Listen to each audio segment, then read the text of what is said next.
వి gold trusted gold buyers తాకట్టులో ఉన్న బంగారాన్ని విడిపించి ఈ రోజు ఉన్న మార్కెట్ ధరకే కొనబడును. మరిన్ని వివరాలకు సంప్రదించండి 7771077720. మిత్రులందరికీ నమస్కారం. ఈరోజు నేను ప్రెస్ మీట్ పెట్టడానికి ముఖ్య కారణాలు రెండు. ఒకటి, గత కొన్ని రోజులుగా విజయసాయిరెడ్డి అని ఒక పార్లమెంటు సభ్యుడు తాను వైఎస్ఆర్సీపీ రాజ్యసభ సభ్యత్వానికి రాజీనామా చేశాడు. ఆ సందర్భంలో ఆయన చెప్పిన మాటలు, ఉటంకించిన పదాలు, వీటి నేపథ్యం గురించి మీ దృష్టిలో కొన్ని విషయాలు పెట్టాలని. భారతదేశంలో చాలామంది రాజకీయ నాయకులను నేను దాదాపు 35 సంవత్సరాల నుంచి చూస్తూనే ఉన్నాను. కానీ విజయసాయిరెడ్డి లాంటి కన్నింగ్ పొలిటీషియన్ అనాలనో, తెలివైన పొలిటీషియన్ అనాలనో,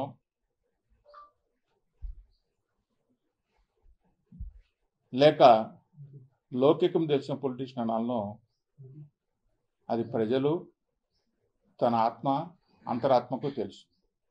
ఎందుకు చెప్తున్నాను ఈ మాటలంటే, రాజశేఖర రెడ్డి కుటుంబాన్ని విజయసాయిరెడ్డి వాడుకున్నంతగా ఎవరు, ఈవెన్ జగన్మోహన్ రెడ్డి కూడా వాడుకోలేదేమో నాకు తెలిసినంతవరకు. ఎందుకంటే మేమిద్దరం సన్నిహితంగా ఉన్నాము, ఒక పార్లమెంట్ సభ్యులు కలిసి పనిచేశాం కాబట్టి, ఆయన సన్నిహితంగా చాలా ఏళ్ల పాటు ఆయనతో చూశాను కాబట్టి, విజయసాయిరెడ్డి రాజశేఖర రెడ్డి ఫ్యామిలీని వాడుకున్నంతగా వాడుకోలేదు. సరే, అది వాళ్ళు ఇవ్వటము, ఈయన తీసుకోవటము సహజంగా పక్కన పెడితే, జగన్మోహన్ రెడ్డి అనే వ్యక్తిని మాట తప్పను, మడప తింపను అని చెప్పే జగన్మోహన్ రెడ్డి జైల్లో ఉన్నప్పుడు విజయసాయిరెడ్డిని అప్రూవల్గా మారమని చెప్పి గొంతు మీద కత్తి పెడితే, నేను అప్రూవల్గా మారను, జగన్మోహన్ రెడ్డి విధేయుడిగా ఉంటానని చెప్పి అటువంటి వ్యక్తికి నాతో ఉన్నాడు.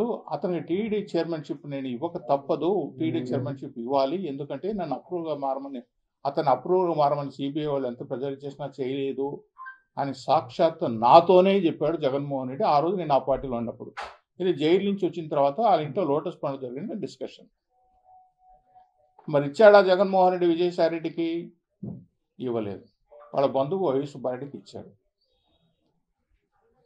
పార్లమెంట్ సభ్యత్వానికి పంపిస్తాను, రాజ్యసభ సభ్యత్వానికి నేను పంపిస్తాను విజయసాయిరెడ్డి, టీడీకి చైర్మన్ నేను ఇవ్వలేకపోయినానని చెప్పి ఆ రాజ్యసభ సభ్యత్వానికి కూడా పార్టీ తరఫున పంపిస్తానని చెప్తే, చివరికి ఆయన పరిస్థితి ఏమైపోయిందంటే, ఆయన ఆస్తులు చెన్నైలో శేఖర్ రెడ్డికి అమ్ముకొని, ఆయన ఇల్లు భూమి అమ్ముకొని, ఆ వచ్చిన డబ్బులతో ఎమ్మెల్యేకి ఇచ్చి అతను రాజ్యసభ కావటం కూడా జరిగింది. ఇది రెండోసారి జరిగిన సందర్భం.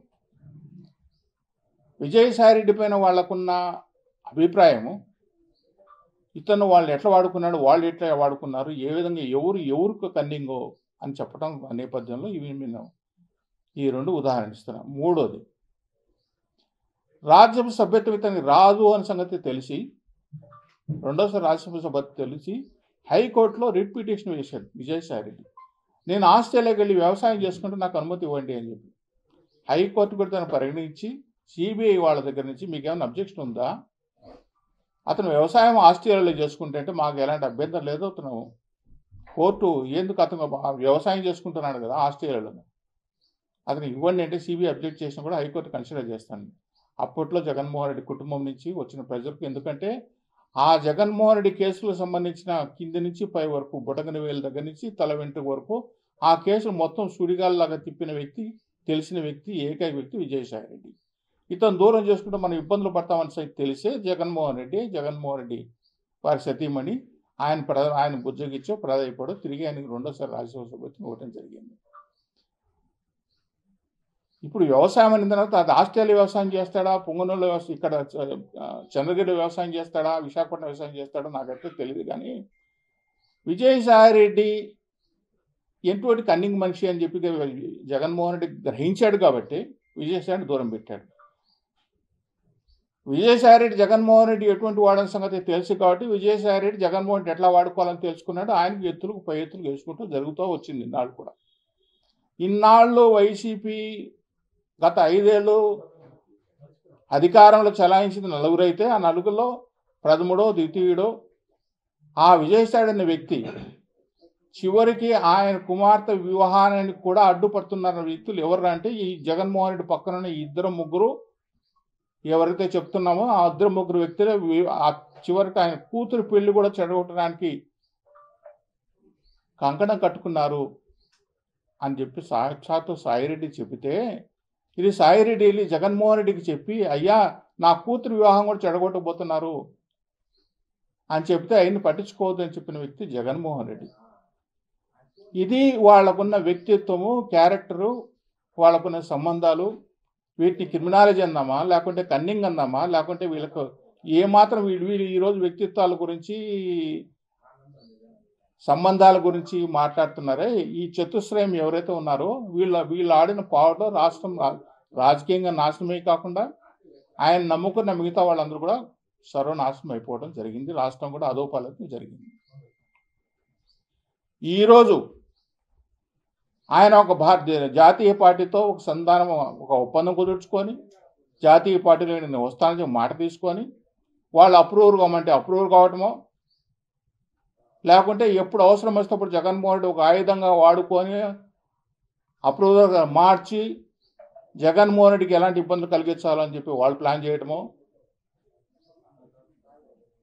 లేకుండా పోతే అక్కడ చేరి ఏ పవన్ కళ్యాణ్ పార్టీలోనో జనసేన పార్టీలోనో లేకుంటే ఇంకొకరితో సంబంధాలు పెంచుకోవాలని చెప్పి చేయటము, ఇవన్నీ ఈ రాష్ట్ర ప్రజల్ని ఇంతవరకు 5 ఏళ్ల పాటు ఫూల్ చేశారు. మళ్ళీ ఫూల్ చేసే విధానంలో భాగంగా ఆయన ఈరోజు భారతదేశ ముఖ చిత్రంలో నేనేదో పెద్ద నీతివంతమైన రాజకీయ నాయకుడిని, వ్యవసాయం చేసుకుంటున్నాను, వ్యవసాయం చేసుకోవడానికి నేను రాజకీయాలు సన్యాసం తీసుకుంటానని చెప్పి నిజాయితీ కానీ నీతి కానీ కొంచెమైనా ఏమాత్రం చిత్తశుద్ధి కానీ వ్యక్తిత్వం కానీ లేని వ్యక్తి విజయసాయి రెడ్డి. ఆ విజయసాయి రెడ్డి జగన్మోహన్ రెడ్డితో ఉన్నప్పుడు జగన్మోహన్ రెడ్డి ఇతను నమ్మి ఇతని వల్ల ఇతను బారిన పడిన జగన్మోహన్ రెడ్డి విజయసాయి రెడ్డి నమ్మి ఒక రాజకీయ నాయకుడు కూడా ప్రయోజనాలు పొందినట్లు కానీ పైకి వచ్చినట్లు కానీ లేవు కాదు కదా. ఈయన విశ్వ ప్రయోజనాల వల్ల మిగతా ముగ్గురు కూడా వాళ్ళపైన వీళ్ళపైన వాళ్ళు వేసి మిగతా సామాజిక వర్గ వాళ్ళందరూ మొత్తం అధోపతిగా చేశారు ఈ నలుగురు. అలాంటి విజయసాయి రెడ్డి, అటువంటి క్యారెక్టర్ కలిగిన విజయసాయి రెడ్డి అంటే ఎంత దూరం కుటుంబ వ్యవహారాల్లో కానీ అన్నింటిలో కానీ బ్లాక్మెయిల్ రాజకీయాలకు అలవాటు పడిన విజయసాయి రెడ్డి ఈరోజు ఇంకొక పార్టీలో చేరితే ఆ పార్టీ ద్వారా మళ్ళీ మనం రాజ్యం వెళ్ళచ్చు, ఆ పార్టీ ద్వారా మళ్ళీ మన పనులు చేసుకోవచ్చు అనే ఆలోచనతో ఇంత కుట్రలో ఉంటే ఈ రాజకీయ వ్యవస్థ ఎటుపోతుంది. రాజకీయాలు భ్రష్టు పట్టాయని మళ్ళీ ఈ పెద్ద మనుషులే మాట్లాడతారు. ఇతన్ని పెంచి పోసిన జగన్మోహన్ రెడ్డి రాజకీయాలు భ్రష్టు పట్టాయని ఆ భ్రష్టుకు పదం ఏందో అర్థం ఏందో వాళ్ళే చెప్పాలి. నేను వ్యవసాయం చేసుకుంటానే మనిషి మారినాడేమో, సన్యాసం తీసుకుంటాడేమో అనుకున్నాను కానీ ప్రయోగరాజుకి వెళ్ళి అక్కడ గంగలో మునిగేసి పాపాలని పోయినాయి కడుక్కుంటాడు అనుకున్నాను కానీ ఆయనకి అయింది ఏమీ లేవు. ఒక జీప్ పెట్టుకొని నిన్న ఫోటో వేసుకొని వ్యవసాయం చేసుకుంటా అన్నాడు. నేను ఒక ట్వీట్ కూడా పెట్టాను, వ్యవసాయం ఎక్కడన్నా ఆస్ట్రేలియాలోనా అని. ఇటువంటి వ్యక్తులు రాజకీయాల్లో ఉన్నంత రాజకీయాల్లోకి ఎవరైనా రావాలంటే కూడా చిక్కుపడే పరిస్థితి ఈరోజు తయారైపోయిందని చెప్పి గుర్తు చేస్తున్నాను. ఇక తిరుమల తిరుపతి దేవస్థానంలో గతంలో కొన్ని సంఘటనలు జరిగాయి. చిన్న సంఘటనలు, అది చిన్నదో పెద్దదో. వైకుంఠ ఏకాదశి ఏర్పాట్లలో ఒక 6 మంది స్టాంపేడ్ వల్ల చనిపోయారు. అరాచకాలు జరిగిపోయాయి, అపచారాలు జరిగిపోయాయి. అపచారాల వల్ల దేవస్థానం ప్రతిష్ట పూర్తిగా దిగజారిపోయింది అని మాట్లాడుతున్న వ్యక్తులు కొంతమంది. మానవ తప్పిదం వల్ల అమాయకులైన కొంతమంది భక్తులు చనిపోవటము, గాయాలవటము, అందరికీ కూడా వెంకటేశ్వర స్వామి భక్తి భావాలను ఎవరికైనా కానీ మనోభావాలు దెబ్బతినే విషయమే. అటువంటి జరిగి ఉండకూడదు. అది అనాలోచిత నిర్ణయము. ఆ నిర్ణయం తీసుకుండకూడదు. అయితే ఇది ఎవరైతే మాట్లాడారో ఆ పెద్ద మనుషులు కూడా చేసిన గత పాలక మండలిలో వాళ్ళు చేసిన వాటి గురించి కూడా ఇప్పుడు ప్రస్తావన తీసుకోవాల్సిన అవసరం ఉంది. అపచారాలు అని మాట్లాడుతున్న వాటికి అపచారం అంటే ఏంటో నేను కొన్ని మీ ముందుకు తీసుకొచ్చి పెట్టాలనుకున్నాను. నీ చెలికత్తెలు తీసుకొని గుడిలో గంటల కొద్దీ కూర్చోవటం అపచారం కాదా? పార్కులో కూర్చున్నట్టు గుడిలో గంటల కొద్దీ కూర్చోవటం, కళ్యాణమస్తు, దళిత గోవిందం, బెస్త గోవిందం పేరుతో బంగారు తాళిబొట్టులు చేసి వేలు తాళిబొట్టులు కరువు అయిపోయినాయే. చివరికి ఆ దళిత గోవిందం ప్రోగ్రామ్ను సక్సెస్ చేసుకోవడానికి, బెస్త గోవిందం ప్రోగ్రామ్ సక్సెస్ చేయడం కోసం, కళ్యాణమస్తు ప్రోగ్రామ్ సక్సెస్ చేయడం, భిక్షగాళ్ళను కూడా తీసుకొచ్చి కళ్యాణోత్సవం చేయించామే. భిక్షగాళ్ళు రైల్వే స్టేషన్లో ఉన్న భిక్షగాళ్ళు ఇద్దరు పట్టుకొచ్చి ఒక ఆడ మగాన్ని తీసుకొచ్చి కళ్యాణోత్సవం చేశామే. అపచారం కాదా? ఆ తాలిబొట్లు ఏమైనా లెక్క పక్క ఉందా? విశాఖపట్నంలో జరిగిన కళ్యాణోత్సవం ప్రోగ్రాంకు అగ్గిపెట్టెల ఖరీదు 10,000 రూపాయలు ఇస్తే అగ్గిపెట్టెల ఖరీదు విశాఖపట్నం మొత్తం తగలబెట్టచ్చు 10,000 రూపాయల అగ్గిపెట్టెలతో. లెక్క పక్క లేకుండా ఖర్చులు ఇష్ట ప్రకారం చేస్తే అది అపచారం కాదు. దేవుడికి కానుకలుగా మీ భక్తులు సమర్పించిన కానుకలు అమ్మి పారేస్తామని చెప్పి మీరు నిర్ణయం తీసుకుంటే అపచారం కాదు. సాక్షాత్తు స్వామి సన్నిధిలోనే పరకామణి ఉండాలి అని చెప్పి ఎప్పటి నుంచో దశాబ్దాల నుంచి తిరుగుతుంది, పక్కన తీసుకొచ్చి పెట్టేస్తే దీనికి తప్పేం ఉంది, దమ్ముంటే మార్చమని చెప్పి సాక్షాత్ అధికారి నాతోనే మాట్లాడాడు. అపచారం కాదు. గత దశాబ్దాలుగా లఘు దర్శనం చేస్తూ ఉంటే భక్తులు సులభంగా దర్శనం చేసుకోపోతే ఈరోజు 60 అడుగుల దూరం నుంచి నిమిషానికి 120 మంది 130 మంది నెట్టి పారేస్తా అంటే, స్వామి దర్శనానికి వస్తే నెట్టి పారేస్తా అంటే అపచారం కాదు. దేవస్థానం హుండీలో పడిన డబ్బులు తీసుకొచ్చి 1% 5% ఇస్తే తప్పేంది, మన ఎలక్షన్స్ కోసం అని చెప్పి మాట్లాడితే అపచారం కాదు. అనవసరమైన బిల్డింగ్లన్నీ కట్టేసి, అనవసరమైన డ్రైనేజీలన్నీ కట్టేసి, సంబంధం లేని వాటికంతా మనం చేసి పెట్టి మనకు అపచారాలు కనిపించవు.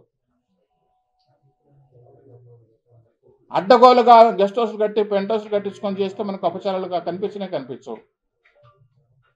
ఒక అపచారం గురించి మాట్లాడేప్పుడు 100 అపచారాల గురించి ఆలోచించాలి. 7 కొండలు 2 కొండలు చేస్తామని చెప్పి జీవోని తీసుకొచ్చి ఎంత అపచారం జరుగుతుందో దానికి ఎవరు బలి అయిపోయారో కూడా సాక్షాత్తు ఉదాహరణలు ఉన్నాయి.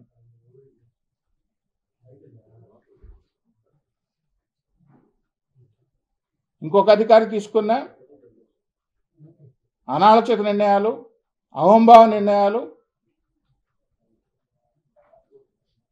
ఆయన కుటుంబం ఏ విధంగా బలైపోయిందో కూడా చూసాం. ఒక వ్యక్తి గురించి బాధ పెట్టాలనే ఉద్దేశం నాకు కాదు, కానీ అపచారాల గురించి దయచేసి మాట్లాడదండి. స్థానికంగా ఉండే కొన్ని గుళ్ళకు తీసుకొచ్చి వెంకటేశ్వర స్వామి చెల్లెళ్ళు అని చెప్పి తీసుకొచ్చి కోట్ల రూపాయలు ఖర్చు పెట్టామే. వెంకటేశ్వర స్వామికి ఎక్కడ మనకు గంగమ్మ గుడికి వెంకటేశ్వర స్వామికి ఎక్కడ ఏ పురాణంలో ఉందో, ఏ ఇతిహాసంలో ఉందో, ఏ ఆగమలో ఉందో, ఏ శాస్త్రంలో ఉందో వెంకటేశ్వర స్వామి సాక్షాత్ చెల్లెలు గంగమ్మ దేవి అని చెప్పి గంగమ్మ గుడిలో తిరుపతిలో 4 ఉన్నాయి. కొన్ని కోట్ల రూపాయలు ఖర్చు పెట్టామే. అపచారం అనిపించలేదు. ఇన్ని రకాల అపచారాలు చేసి ఈరోజు ఇంకా అపచారాలు జరగబోతున్నాయని మీరు అధికారం లేరు కాబట్టి, ఇంటి పక్కన ఖాళీగా కూర్చున్నారు కాబట్టి మనం నోటికి ఏదొస్తే మాట్లాడుతున్నాం, అపచారాలు జరిగిపోతున్నాయని చెప్పి సలహాలు ఇవ్వండి. అనుభవకులుగా దశాబ్ద పాలక మండలి సంబంధం ఉన్న వ్యక్తులుగా సలహాలు ఇవ్వండి. మంచి ఉంటే చెప్పండి. రాజకీయాలు చేయండి, రాజకీయాల గురించి విమర్శించండి, రాజకీయాల గురించి మాట్లాడండి. అలా కాకుండా అపచారాలు అని చెప్పి తీసుకొచ్చి ఇప్పుడు ఏదో జరిగిపోతుంది, కొండంత ఏదో అయిపోతుంది అని చెప్పి మాట్లాడటం ఈ మంచిది కాదు. ఇంకా చెప్పుకోకపోతే చాలా ఉన్నాయి చేసినవన్నీ. ఆలోచించి విరమించుకోవాలి. ఎప్పుడైనా ప్రభుత్వాలు కానీ ఏవైనా కానీ అతి విశ్వాసంతో కూడుకున్న ప్రభుత్వాలు కానీ, అతి నమ్మకంతో చేసుకున్న పార్టీలు కానీ ఈ భారతదేశంలో మనుగోళ్ళ కొన్ని సందర్భం లేదు. బీఆర్ఎస్ కావచ్చు, అతి విశ్వాసంతో జగన్మోహన్ రెడ్డి కావచ్చు, అఖిలేష్ యాదవ్ కావచ్చు, ఎవరైనా కానీ ఏ పార్టీ అధికారంలో ఉన్నప్పుడు అతి విశ్వాసం, అతి నమ్మకం, మేము చెప్పిందే జరుగుతుంది, నాయకులకు విలువ లేకుండా మాదే సర్వస్వని ఎప్పుడైతే అధికారంలోకి వచ్చి విర్రవీగుతారో ఆ పార్టీలన్నీ కూడా కనుమరుగు అవుతాయి. ఎప్పుడు స్టీరియోటైప్ పాలిటిక్స్ చేస్తాము, అప్పుడులాగా ఇప్పుడు చేస్తాము, 20 ఏళ్ళ ముందు 30 ఏళ్ళ ముందు చేసాము, ఆ అనుభవంతో ఇప్పుడు చేస్తామంటే అది జరిగేది కాదు. ప్రజలు మాన్నారు. ఓటర్లో మార్పు వచ్చింది, అవగాహన వచ్చింది. ప్రతి నిమిషం ప్రతి క్షణం మీ ద్వారా ప్రజలకు తెలుస్తూనే ఉంది. వీటన్ని గుర్తుపెట్టుకుంటారని చెప్పి, గుర్తుపెట్టుకోవాలని చెప్పి రాజకీయ పార్టీలు అందరినీ కూడా కోరుకుంటున్నాను. మరిన్ని వీడియోస్ కోసం ఛానల్ ని సబ్స్క్రైబ్ చేయండి. లేటెస్ట్ అప్డేట్స్ కోసం వాట్సాప్ ఛానల్ ని ఫాలో అవ్వండి. ఆ లింక్ డిస్క్రిప్షన్ లో ఉంది.